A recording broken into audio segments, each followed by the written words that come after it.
A 19-year-old in Wisconsin is arrested in connection to the Leora Hardy missing person case. I'm Zach Dodge with the story. And we get tips from an expert on dealing with election grief. The four states' most watched news starts now. Police make an arrest in connection with the Leora Hardy missing person case. This is KOAM News at 6. 14-year-old Hardy was reported missing on September 17th and had been missing for more than a month before she was found in Wisconsin. Well, now police have arrested a 19-year-old man in connection with that case. KOAM's Zach Dodge has the latest.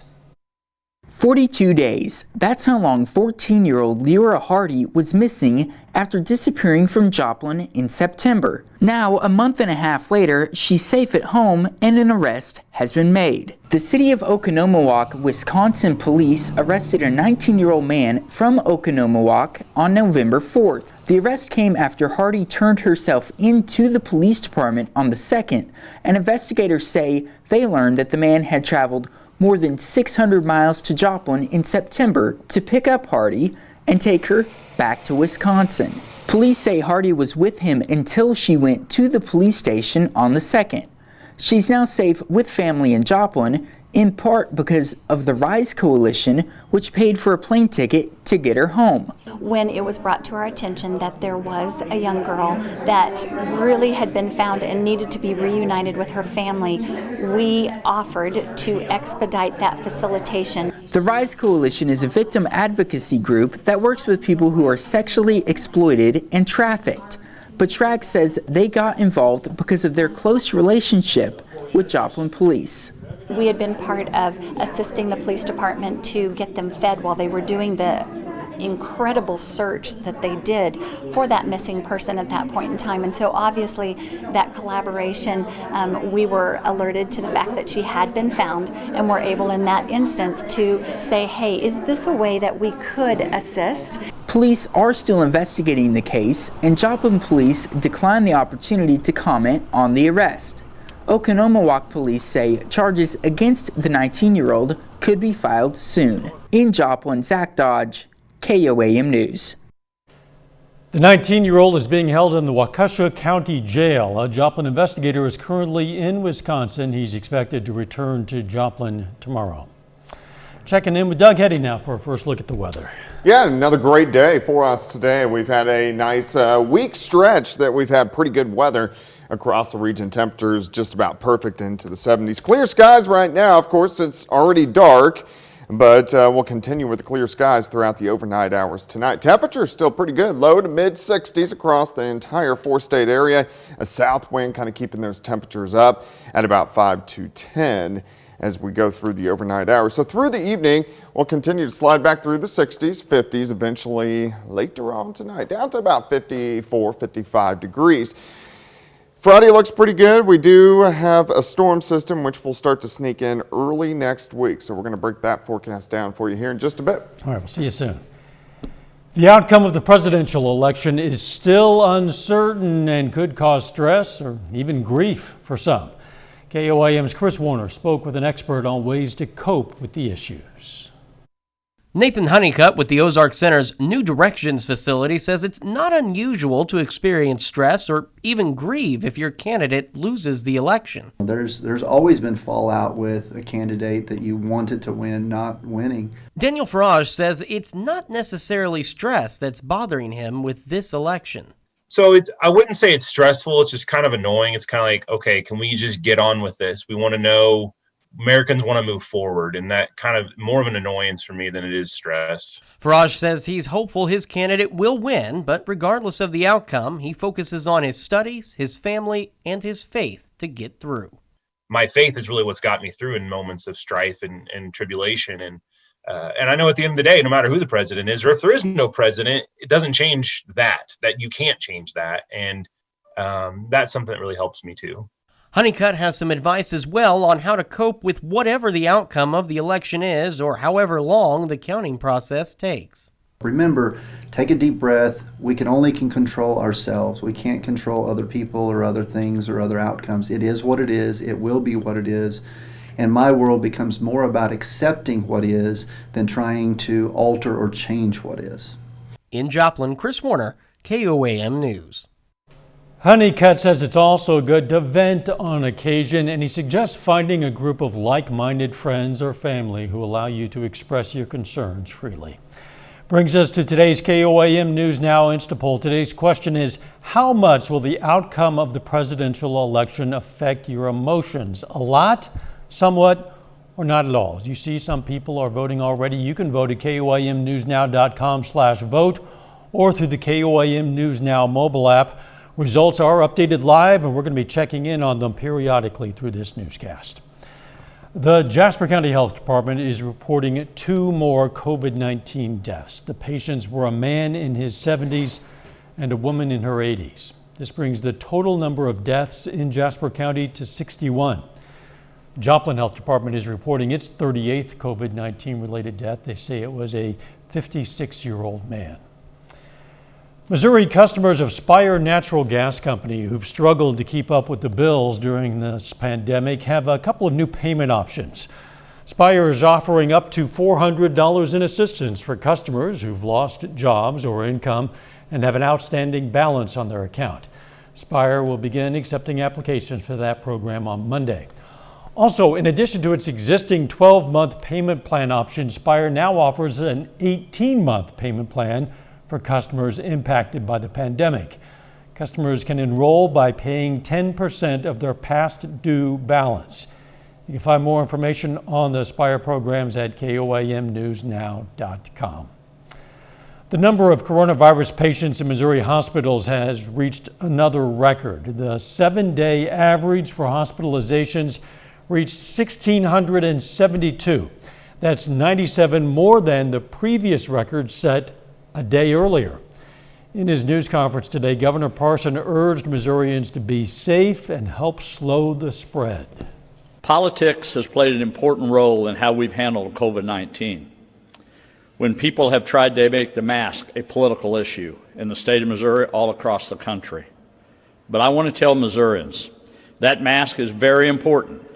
But if you're not doing the remainder of those things with social distancing, staying away from large gatherings, making sure you're not with somebody for 15 minutes. All of those things is really how we're going to get around the curve on the coronavirus. Still ahead, a 4-stage haunted house transitions from screams of terror to the spirit of giving with a donation to Joplin's Crossline. And Joplin Park is getting a new feature that'll give kids and families a chance to exercise their brains and bodies. Let's check in on today's KOAM News Now Instapoll. Again, today's question, how much will the outcome of the presidential election affect your emotions? At this point, 66% of respondents, about 2 out of 3, say a lot. 16% say somewhat, 18% say not at all. You can vote at KOAMnewsnow.com/vote or through the KOAM News Now mobile app. We're going to check in on the final numbers at the end of this newscast. Halloween Fright did some good this year. Wolfman's House of Screams today donated $300 and canned goods to Crossline's Ministry of Joplin. The haunted house raised the money during the Halloween season. The money was raised in honor of Spencer Nicodemus, who died in an accident at Joplin High School.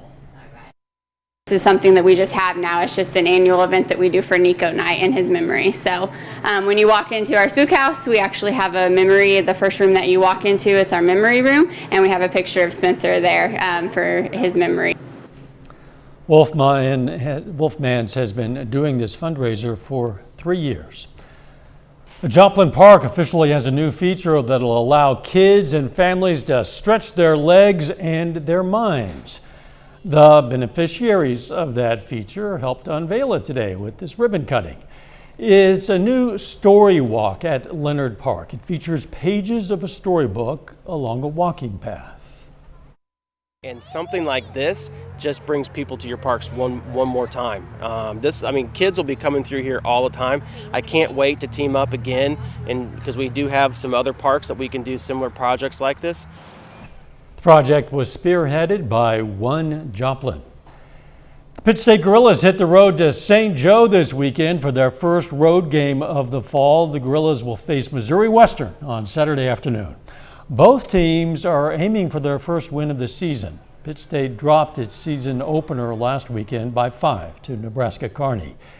In that game, quarterback Max Sexton threw for nearly 400 yards and 3 touchdowns for the Gorillas in his first game in a new offense under head coach Brian Wright. I got to learn quickly, how he picked up the offense and that this was going to fit his style. And then we saw a couple practices in spring and probably didn't know a bunch then. But once we really got into preseason this September, I knew that he was going to be able to read the coverages how we want him to read them and be able to get the ball out in a timely manner like we like. Pitt State's game against Missouri Western will start at 3 o'clock Saturday afternoon.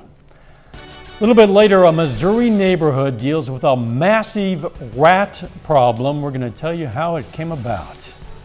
Plus, it looks like our nice temperatures stick around, but some rain chances. We're going to look at that here in a bit.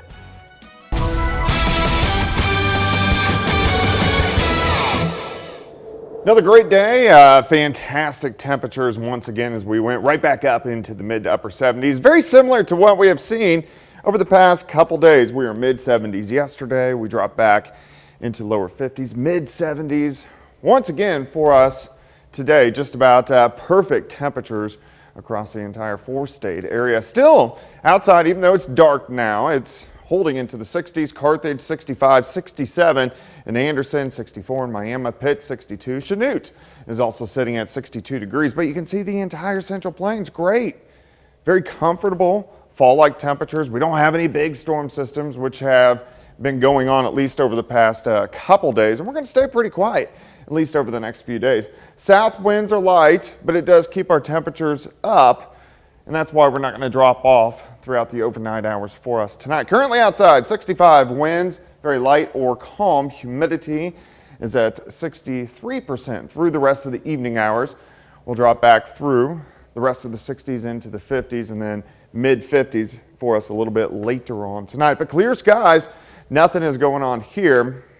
It looks like really the entire Central Plains, we are seeing pretty much clear skies. The clouds that we had yesterday have mainly rolled off toward the east, but if we look off toward the west, you can see our next storm system, which is brewing out across the Pacific Northwest, and that system will start to affect us early next week. Now, until then, we look okay. Let's drop south. We have tropical, well, it was a tropical hurricane at one time, tropical storm, then a depression, but this is Eta, which is going to move up near Florida and kind of sit next week, but some of this tropical moisture will kind of lift north into that next storm system that we have early next week. But it's going to be quiet tonight. It's going to be quiet over the next few days. South winds, low to mid 50s for overnight lows. Let's go into Friday afternoon. You can see most of us across the entire 4-state area into the low to mid 70s. So here's your day planner for you. We're going to start at 54, 70 by noon, high temp 76. South winds are going to be light at about 5 to 10 during the afternoon. All right, some high school football tomorrow evening. So let's go to about 8 o'clock. About in the middle of all the games, temperatures still great. We're mainly sitting into lower 60s, and then eventually by Saturday morning, we'll drop back into the mid 50s again. Still sunshine on Saturday, a little windy. We'll get south winds, 15, maybe upwards to 20. But our temperatures look great again as we go into lower 70s. Let's go down the road. Let's work into early next week. Next storm system starts to kick out. Here's Sunday, very slight chance we could get a random shower. A little better shot on Monday and then into Tuesday as this system passes by. As it shifts by, another system will drop in. So by Thursday, we'll get chances for rain once again. So at least our pattern is going to pick up by next week. And by then, we're going to need some rain because it would have been almost 2 weeks since we have seen our last rain. 76 tomorrow, 72 Saturday, 75 on Sunday. The weekend looks fantastic. Rain chances Monday and Tuesday. Nice weekend for the most part. Yeah, it looks pretty good. And who knows how long it might be before we have another Exactly. comparable to that. Thanks, Doug. Still ahead, a Missouri neighborhood is being overrun by rodents. We're going to hear from residents who say they don't feel safe. People living in one Charleston, Missouri neighborhood say they have a rat problem, a big one. Reporter Jeremy Ford explains how the rodents are taking over the block. Now we have a rat infestation in our neighborhood because they're hungry and the house is condemned and empty. Charleston resident Cherie Davis tells me the rats are taking over. There are big rats, very strong, and they do work their way in. She says she no longer feels safe as long as they're running free about the neighborhood. They're starting to come into our homes, vehicles, and bother our pets. This is the residence on Cleveland Street where the neighbors say the rodents are coming from. But as I approached the front of this house, what I found is right here in this window are the remains of a deceased rat. I have seen them in my driveway several times, and we have had at least 2 to come into my home within the last week. Davis tells me she has reached out to the city, but they haven't been much help. So pretty much the whole neighborhood is trying to figure out what we can do, and we're trying to stick together about this situation. Again, that was Jeremy Ford reporting. The city of Charleston says it has officially condemned the property and is working on tearing it down. Some scary moments for a pilot in Missouri. This plane crashed into a tree this morning. You see that small plane stuck upright in the trees in Lincoln County. The 78-year-old pilot was able to make his way onto a tree branch and waited for rescuers. Took a couple hours for crews to get him down, but they got him down safely. He was not hurt in the crash. Authorities aren't yet saying just what caused the crash. Final check on the weather is next. Take time now to honor a local veteran, Sergeant Howard Clements. The Lamar, Missouri native served in the U.S. Army, and we are proud to salute Sergeant Howard Clements. He's tonight's 4-state hero. If you know of a veteran with ties to the 4 states or an actively serving member of the military, we would really like to honor that person. Just contact us at koamnewsnow.com. Click on the Heroes link. Every year before Memorial Day and Veterans Day, Bill Muse, the owner of Muse Masonry, installs new pavers honoring 4-state veterans at the memorial on the PSU campus. This year, of course, no different, except for one thing. This year, Muse, a U.S. Army veteran, installed a paver bearing his own name. He also installed 3 others for a World War I veteran, a World War II veteran, and a veteran who served in the 1980s. He seems to be most proud of those and the others. We put a lot of hours in it and a lot of pride, and that was just kind of to honor my company for to be able to provide something like this so nice that everybody else enjoys it. So. Thank you for your service, Mr. Muse. Veterans Day is next Wednesday, the 11th. Let's get a final look at tonight's KOAM News Now Instant Poll. Again, today's question: how much will the outcome of the presidential election affect your emotions? Numbers haven't changed much. A lot, 66%. 15% say somewhat. 19% say it won't affect their emotions at all. The poll is now closed. Thanks for participating. We're going to check back in with Doug Hetty on what's been a pretty pleasant evening. Yeah, it really has. We had plenty of sunshine for us today, and we're going to continue to see really nice temperatures over the next couple days. 76 tomorrow, of course, it's Friday, 72 on Saturday, 75 on Sunday. All the way through the weekend looks pretty good. We are going to get some rain chances on Monday and Tuesday, turning a little bit cooler, not cold, but a little bit cooler, and then rain chances again by next Thursday and Friday. Thanks, Doug, and thank you for joining us. We'll see you right back here for KOAM News at 10. In the meantime, let's take care of ourselves and each other.